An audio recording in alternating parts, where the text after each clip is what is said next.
Hello friends, welcome to Pebbles. நான் செய்ய போகிறது கோதுமை ஸ்வீட் காக்கடா. அதாவது 1 கப் கோதுமை மாவுக்கு மைதா மாவு வந்து நம்ம 1/4 கப் எடுத்துக்கலாம். இது கூட தேங்காய், எள்ளு, ஏலக்காய் இதெல்லாத்தையுமே மிக்ஸ் பண்ணிக்கிறோம். இதுக்கு வந்து இன்னும் சக்கரை போடாமல் நம்ம வெல்லம் ஆட் பண்ணி செய்ய போகிறோம். வாங்க எப்படி செய்யறதுன்னு பார்க்கலாம். தேவையான பொருட்கள் நம்ம 1 கப் அளவுக்கு கோதுமை மாவு எடுத்துக்கலாம். இதில் ஒரு 1/4 கப் அளவுக்கு மைதா மாவு, எள்ளு 1 டேபிள் ஸ்பூன், தேங்காய் 1/4 மூடியில் கொஞ்சம் கம்மியாக இருந்தாலே போதும். ஏலக்காய் 6 ஏலக்காவை நான் வந்து சின்னதாக அதாவது இன்னும் அரைச்சி வச்சுருக்கேன்.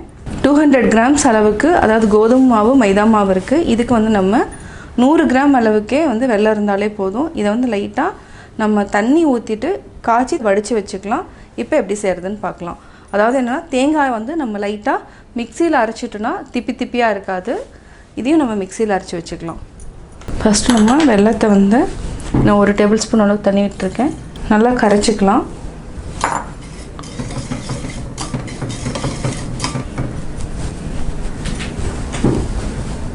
ஃபஸ்ட்டு நம்ம கோதுமை மாவு ஆட் பண்ணிக்கலாம். மைதா மாவு, கோதுமை மாவு மட்டும் தனியாக வச்சு பண்ணிட்டோன்னா வேறு மாதிரி ஆகிடும். அதாவது இதுக்கு வந்து மைதா மாவு வந்து ஆட் பண்ணால் மட்டும்தான் அந்த காக்கடாக்கு வந்து அந்த டேஸ்ட்டு கொடுக்கும். ஏலக்காய், எள்ளு, கருப்பெல் இருந்தாலும் நம்ம யூஸ் பண்ணிக்கலாம். தேங்காய் இப்போ அரைச்சதையும் நம்ம ஆட் பண்ணிக்கலாம். தேங்காய் ஆட் பண்ணிட்டோம். ஒரே 1 டேபிள் ஸ்பூன் அளவுக்கு நெய் ஆட் பண்ணிக்கலாம். இதெல்லாம் மிக்ஸ் பண்ணிக்கோங்க. இது கூட ஒரு பிஞ்ச் வந்து சால்ட்டும் நான் ஆட் பண்ணியிருக்கேன். இப்போ நம்ம கொஞ்சம் கொஞ்சமாக வெள்ளை தண்ணி ஆட் பண்ணிக்கலாம். இப்போ நம்ம வெல்லத்தை ஊற்றிக்கலாம். இதை நல்லா மிக்ஸ் பண்ணிக்கோங்க. அதாவது சூடாக இருக்கும், அதை வந்து லைட்டாக நம்ம ஆற வச்சுட்டு மிக்ஸ் பண்ணிக்கலாம்.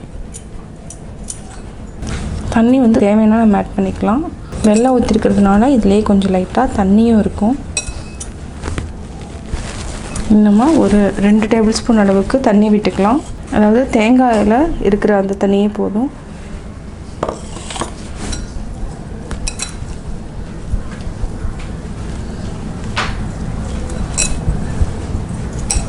இப்போ நம்ம 1 டேபிள் ஸ்பூன் அளவுக்கு நெய் விட்டுட்டு ஒரு 10 மினிட்ஸ் மூடி வச்சுக்கலாம். 10 நிமிஷம் ஆயிடுச்சு. மாவு இந்த மாதிரி கெட்டியாக தான் இருக்கும். இப்போ நம்ம சின்ன சின்ன உருண்டைகளாக பிடிச்சிட்டு நம்ம தேய்ச்சி தவாவில் வந்து போட்டு எடுத்துக்கலாம். இது ஒரே மாதிரி நம்மளுக்கு தேவைன்னா அதாவது ரவுண்ட் ஷேப், ஸ்கொயர் எது இருந்தாலும் ஓகே. அதுக்கு வந்து கரெக்டாக நம்ம கட் பண்ணி எடுத்துக்கலாம்.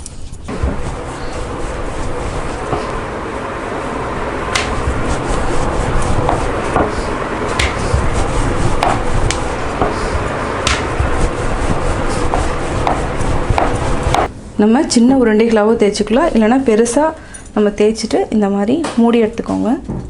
நம்ம கட் பண்ணி எடுத்துக்கலாம்.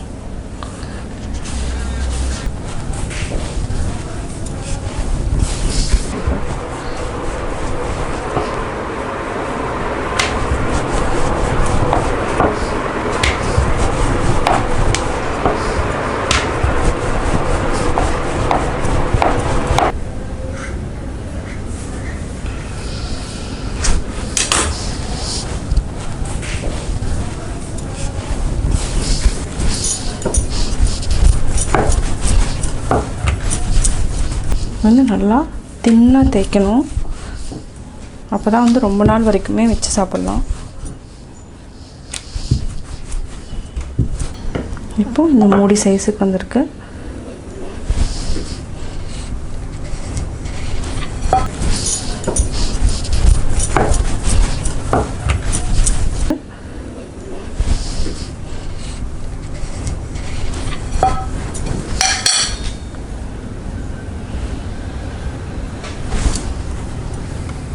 இது மாதிரி லேசாக நம்ம தேய்ச்சி எடுத்துக்கலாம்.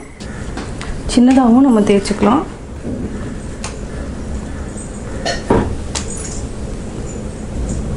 நம்ம தோசைக்கல் வச்சுக்கலாம். இதுக்கு வந்து நெய் தான் யூஸ் பண்ண போகிறோம். நெய் லைட்டாக நம்ம சூடு பண்ணிக்கலாம். இப்போது லைட்டாக மெல்ட் ஆனாவே போதும். ஒன்றா போட்டு எடுத்துக்கலாம்.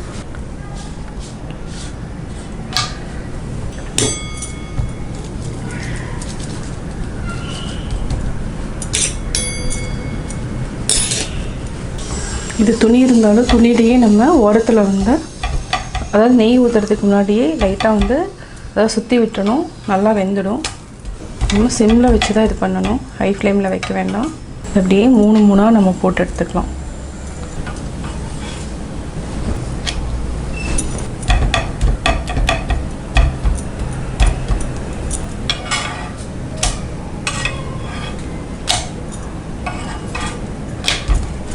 இப்போ நெய் போட்டுக்கலாம்.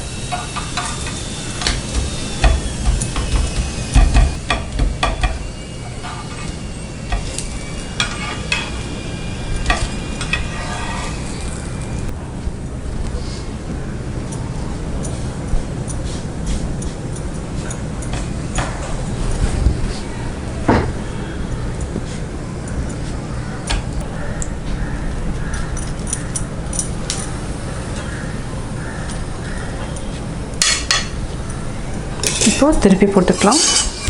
நல்லா ப்ரெஸ் பண்ணி விடுங்க. இதுலேயும் லைட்டாக கீ தடவணும், அதாவது 2 சைடுமே கீ வந்து அப்ளை பண்ணிக்கணும்.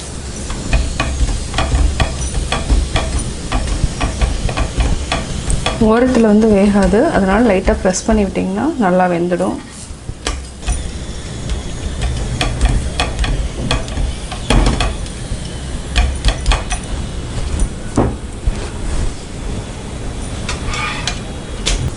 இப்போ நம்ம எடுத்துக்கலாம்.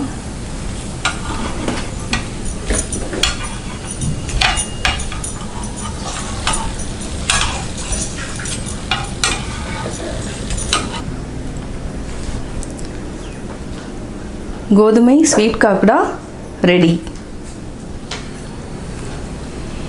நான் கோதுமை ஸ்வீட் காக்கடா எப்படி செஞ்சேங்கிறத பார்த்தீங்க. கட்டாயம் உங்களுக்கு இந்த வீடியோ பிடிச்சிருக்கும். இந்த வீடியோ பிடிச்சதுன்னா லைக் பண்ணுங்கள், ஷேர் பண்ணுங்கள், கமெண்ட் பண்ணுங்கள். மறக்காமல் எங்கள் சேனலை சப்ஸ்கிரைப் பண்ணுங்கள்.